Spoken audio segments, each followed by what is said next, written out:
Hello exam material पर आपका स्वागत है। अगर चैनल को सब्सक्राइब नहीं किए तो सब्सक्राइब कर लीजिए, बेल आइकन को भी दबा दीजिए जिससे हर नोटिफिकेशन आपके पास पहुंचे। मोस्ट इम्पोर्टेंट क्वेश्चन लेके आए हैं जो आपके लिए बहुत ही फायदेमंद साबित होने वाला है। उत्सर्जन तंत्र का क्वेश्चन, बायोलॉजी का क्वेश्चन है, आप इसे ज़रूर देखें। और आज के बाद उत्सर्जन तंत्र से कोई भी क्वेश्चन नहीं छूटेगा, इसलिए आप लोग अच्छे से ध्यान से देखें। कोई भी एग्जाम का तैयारी कर रहे हैं तो आपके लिए यह फायदेमंद साबित होने वाला है। चलिए क्वेश्चन पर चलते हैं। नेफ्रॉन किससे संबंधित है? नेफ्रॉन किससे संबंधित है? तो ये ब्रिक से संबंधित है। किससे संबंधित है? ब्रिक से संबंधित है। इसे किडनी कहा जाता है, किडनी कहा जाता है। नेक्स्ट पर चलते हैं। एक व्यक्ति के द्वारा 24 घंटे में मूत्र कितनी मात्रा में विसर्जित की जाती है?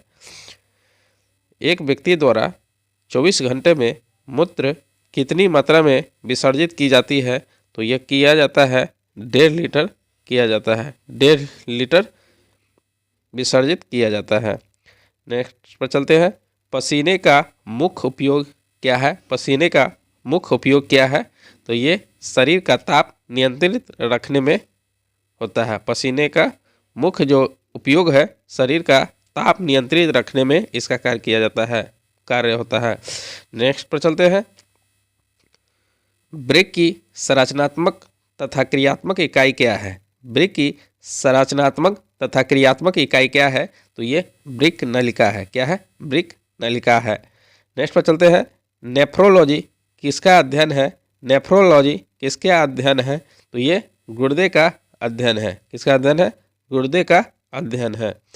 नेक्स्ट, उस वाहिनी का चयन करें जो मूत्राशय से मूत्र को शरीर के बाहर ले जाती है। उस वाहिनी का चयन करें जो मूत्राशय से मूत्र को शरीर के बाहर ले जाती है, उसे क्या कहा जाता है? तो उसे यूरेटर कहा जाता है। क्या कहा जाता है? यूरेटर कहा जाता है। नेक्स्ट, उत्सर्जित पदार्थ के आधार पर मानव प्रजाति है। उत्सर्जित पदार्थ के आधार पर मानव प्रजाति जो है यूरिया उत्सर्जी है। क्या है? यूरिया उत्सर्जी है। नेक्स्ट पर चलते हैं। मानव में ब्रिक की निस्पंदन इकाई क्या है? मानव में ब्रिक की निस्पंदन इकाई क्या है? तो वह है वृक्काणु है। क्या है? वृक्काणु है। नेक्स्ट पर चलते हैं। बोवन संपुट किस तंत्र का भाग है? बोवन संपुट किस तंत्र का भाग है? तो ये उत्सर्जन तंत्र का भाग है, बोवन संपुट। नेक्स्ट पर चलते हैं। मानव का मुख्य उत्सर्जी उत्पाद है। मानव का मुख्य उत्सर्जी उत्पाद क्या है? तो यह है यूरिया है। क्या है? यूरिया है। नेक्स्ट, गुर्दे का मुख्य कार्य क्या है? गुर्दे का मुख्य जो कार्य है चयनात्मक पुनः अवशोषण तथा अति सूक्ष्म निस्पंदन। गुर्दे का जब मुख्य कार्य है चयनात्मक पुनः अवशोषण का और अति सूक्ष्म निस्पंदन का कार्य है। नेक्स्ट पर चलते हैं।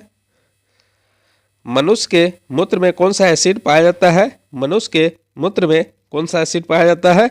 यह यूरिक एसिड पाया जाता है और यूरिक एसिड पाया जाता है। नेक्स्ट, मानव में मुख्य नाइट्रोजनी अपशिष्ट क्या है? मानव में मुख्य नाइट्रोजनी अपशिष्ट क्या है? तो ये यूरिक एसिड है। कौन है? यूरिक एसिड है। नेक्स्ट, डायलिसिस प्रक्रिया में कौन सी प्रक्रिया शामिल है? डायलिसिस प्रक्रिया में कौन सी प्रक्रिया शामिल है?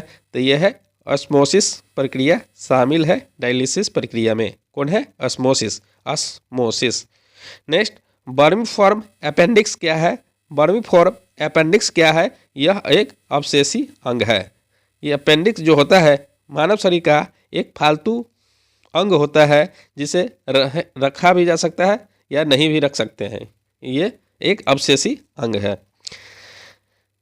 जो कमर के पास, अपेंडिक्स जो रहता है कमर के पास रहता है। नेक्स्ट, ब्रिक की क्रियात्मक व संरचनात्मक इकाई क्या है? ब्रिक की क्रियात्मक एवं संरचनात्मक इकाई जो है उसे नेफ्रॉन कहा जाता है। क्या कहा जाता है? नेफ्रॉन कहा जाता है।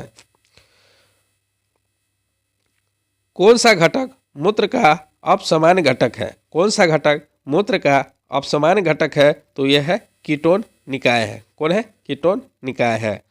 मनुष्य में रुधिर क्षमता है मनुष्य में रुधिर क्षमता है बोमेन संपुट में। कहाँ क्षमता है रुधिर? तो ये बोमेन संपुट में क्षमता है। नेक्स्ट पर चलते हैं। एक पतली रसेदार कला की चिकनी परत गुर्दे की रक्षा करती है, उसे क्या कहते हैं? एक पतली रेशेदार कला की चिकनी परत गुर्दे की रक्षा करती है, उसे कहते हैं कैप्सूल कहते हैं। क्या कहते हैं? कैप्सूल कहते हैं। प्रत्येक वृक्क किन लाखों छोटी नलिकाओं से बना होता है? प्रत्येक वृक्क किन लाख छोटी नलिकाओं से बना होता है? यह है ग्लोमेरुलस। क्या है? ग्लोमेरुलस। ठीक है, अगर आप लोगों को पसंद आया है तो please like, subscribe and comment करना ना भूलें। मिलते हैं नेक्स्ट वीडियो में।